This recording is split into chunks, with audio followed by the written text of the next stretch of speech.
enfrentar y aquí es que entra el carácter de Jesús en este tiempo como ejemplo, cómo Él reaccionaría en este tiempo, cómo Él actuaría en este tiempo, viendo el ejemplo, leyendo cada una de sus ejemplos, sus parábolas, sus enseñanzas, cómo Él enfrentó a los fariseos, porque es sumamente inevitable que nosotros cuando iniciemos el llamado de Dios y cuando comencemos a militar y hacer la voluntad del Señor, te lo dice una que lo ha vivido y lo viviré, porque es que los apóstoles enfrentaron la oposición. Y en Primera de Corintios, el mismo apóstol Pablo explica la oposición de los apóstoles, cómo ellos se tuvieron que enfrentar, cómo ellos tuvieron que lidiar, perseguidos, apedreados, encarcelados, juzgados, señalados y hasta masacrados porque los mataron. Entonces hoy en día juegan con los títulos y dicen, no, yo soy el doctor fulano de tal, yo soy el apóstol fulano de tal, yo soy el maestro fulano de tal, yo soy el pastor fulano de tal. En esta huella, ¿qué precio estás dispuesto a pagar? Porque no se trata de títulos, se trata de llamados, se trata de ser hacedores de su palabra, se trata de ser comisionados y se trata de función. ¿Qué función estás ejerciendo dentro del cuerpo? Tu función no es función y solamente título. Entonces, lamentablemente, no hay fruto dentro del cuerpo de Cristo, pero eso es otro tema. Lo que te quiero decir es que nosotros vamos a enfrentar la oposición, pero nosotros tenemos que estar enfocados en para lo que el Señor nos ha llamado a hacer y darle cuentas en todo tiempo al Señor y permitir que sea el Espíritu de Dios que nos defienda y hable por nosotros. Entonces Jesús, lo interesante es del ministerio de Él, es que Él escoge, fíjate, Él escoge las personas que lo van a acompañar durante el ministerio para el discipular y enseñar. En eso nos dio el ejemplo. Nosotros tenemos que tener, ¿verdad?, la pasión de nosotros escoger, discipular y obviamente preparar a otros, así como el Espíritu de Dios nos está enseñando a nosotros también discipular a otros. Ahí nos dio el primer ejemplo. Él enseñó con amor, discipuló, se dio por sus discípulos, le enseñó ejemplo en todo momento, dio testimonio en todo momento, inclusive muchas veces se iba a orar y cuando venía los encontraba que no estaban ni siquiera orando, pero Él dio el testimonio, Él dio el ejemplo en todo momento del perdón, del amor. Él mismo demostró a sus discípulos que Él no rechazó a nadie, ni siquiera aún las personas que eran más marginadas. Si te das cuenta, algo del carácter de Jesús que me impresiona es que Él no fue a los templos a escoger a los discípulos. Él no fue a escoger a escribas, a teófilos, a gente teóloga. No, Él no fue a escoger gente aparentemente preparada. Él fue a escoger pescadores. Pescadores, gente humilde, gente que tenían una vida común. Pero es porque Él sabía que esas personas con esa vida común, a lo mejor esas personas que se sentían que no eran y que no iban a ser seleccionados, pero esas personas, como dicen, vil y lo menospreciados, había escogido Dios para avergonzar a los sabios, porque es entonces que Él podía vaciar su sabiduría sobre ellos y ellos estaban prestos a recibir, porque mi gente, muchas veces el intelecto, la letra mata, muchas veces el tú creer que tú lo sabes todo, no te abres a recibir lo que el Espíritu de Dios quiere enseñarte, no te abres a recibir lo que el Señor quiere revelar a tu vida, porque crees que todo lo sabes. Entonces cuando tú mueres al intelecto, entonces que tú naces de nuevo y le das la oportunidad al Espíritu de Dios. Y eso, el mejor ejemplo lo tenemos en el apóstol Pablo, un hombre que había sido instruido en la ley. Cuando se topa con el maestro y deja de ser Saulo y se convierte en Pablo, él dice, me di cuenta que todo lo que yo creía que yo sabía de nada sirve, porque ahora es que yo he nacido de nuevo y he sido instruido por el mismo Espíritu de Dios.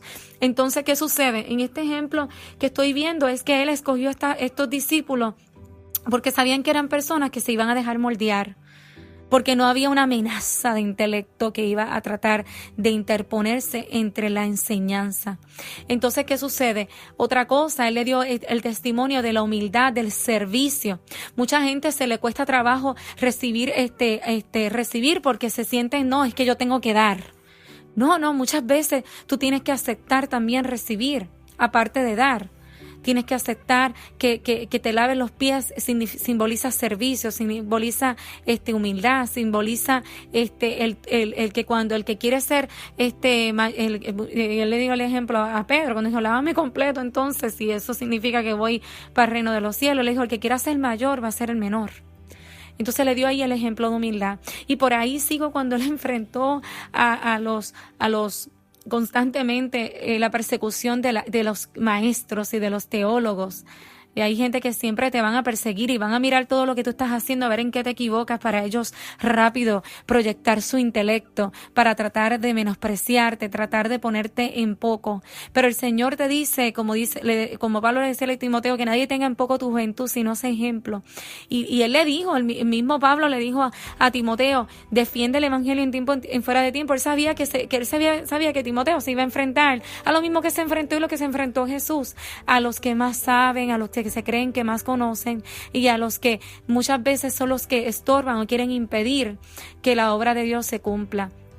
Entonces, ¿qué sucede? Jesús siempre mantuvo su postura, siempre mantuvo su carácter, siempre mantuvo la visión, se mantuvo firme, se mantuvo estable, aún en los momentos en donde era amenazado, en donde realmente, literalmente era acorralado. ¿Cuántas veces te has sentido así? Que te están persiguiendo, que te están juzgando, que te están señalando y que te están acorralando. Pero déjame decirte que él nunca perdió la compostura. Siempre se mantuvo firme, utilizando la misma palabra de Dios y la sabiduría no de hombre, sino de su Padre. En el caso de nosotros que dependemos del Espíritu Santo, la sabiduría del Señor para poder contrarrestar cualquier conocimiento e intelecto de hombre, y así poder entonces para nada no dejarse desviar, no dejarse desenfocar y mantenerse firme en la meta que era la salvación. Entonces así prosigo, ya esa huella es bastante, ahí hay mucha tela que cortar. Yo espero que hayas capturado lo más que hayas podido capturar y entender que cuando a veces nos quejamos tanto, una vez me quejé tanto de la oposición y el Señor me dijo, Michelle, ¿acaso tú eres mejor que yo?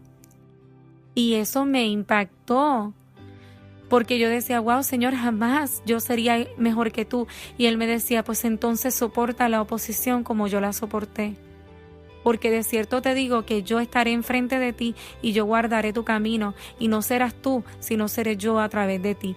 Y así te dice el Señor, aguanta la oposición, tolérala, porque ya Él venció y ya Él nos dio la corona de victoria. Ya tenemos corona de vida. El mismo Pablo decía, le decía a Timoteo, ya a mí me van a masacrar, pero tú sigue. Ya, como quien dice, ya yo culminé la carrera, ya yo la terminé, ya yo voy a morir. Tú sigue y persevera hasta el final. Lucha y defiende el evangelio, pelea la batalla de la fe y no menosprecia lo propio y sigue a la meta. Y esta es la palabra que tengo para ti en esta huella en particular. Y sigo con la huella de la traición, cuando él fue traicionado, ¿sabe? Cómo él aún en su traición amó a su enemigo, amó a aquel que lo traicionó. Porque déjame decirte que cuando tú sabes que tú eres llamado por Dios, que Dios tiene un propósito en tu vida, que has sido destinado para cumplir ese propósito, se supone que todo se alinee para que el propósito de Dios se cumpla y nada interponga y nada puede detener lo que ya Dios, nada puede hacer morir lo que ya Dios hizo, lo que ya Dios declaró vida, hizo nacer. Y entonces él con todo momento amó y continuó, perdonó, siguió y llegó hasta la cruz. Menospreció lo más oprobio, lo más fuerte, lo más grande que pudo soportar un ser humano, pero lo venció por ti y por mí, llegó a la cruz. Y lo que muere en la cruz es nuestra carne, lo que muere en la cruz es nuestra naturaleza humana, lo que muere en la cruz es nuestros deleites, lo que muere en la cruz es nuestro yo, nuestro egoísmo, lo que muere en la cruz es todo aquello que impida que tú resucites y puedas cumplir con el propósito de Dios para este tiempo. Así que yo le hablo a una generación que se levante, que pueda seguir las huellas de Jesús y que resuciten y que sean como punta de lanza en este tiempo, para que todo aquel que en Él crea no se pierda, mas tenga vida eterna, y que tú no seas que no te estanques en el camino por nada, que tú entiendas que ya hubo uno que venció por ti, que pasó todo oprobio, que venció y que te dio las llaves de la muerte, y que ni lo alto, ni lo profundo, ni lo presente, ni lo porvenir, ni ninguna cosa creada podrán separarte de su gran amor, y que nada, ninguna arma podrá prevalecer en contra de los hijos de Dios, y que todo obra para mí aquellos que le aman, y que todo lo que parece oposición se tiene que alinear para así contribuir a que el propósito de Dios se cumpla para tu vida. Así que yo te dejo con estas palabras, espero que haya sido de bendición. Nos pueden seguir en el Ministerio Encaminando a la Salvación en Facebook. Mi nombre es Michelle Pegnan, me pueden conseguir en las redes sociales, YouTube, Facebook también. Y así también mi esposo, el Ministerio Matrimonios Llenos del Amor de Dios en Facebook. Estamos para servirte, estamos sumamente contentos y esperamos que el Señor siga hablando y ministrando tu vida. Gracias por esta oportunidad.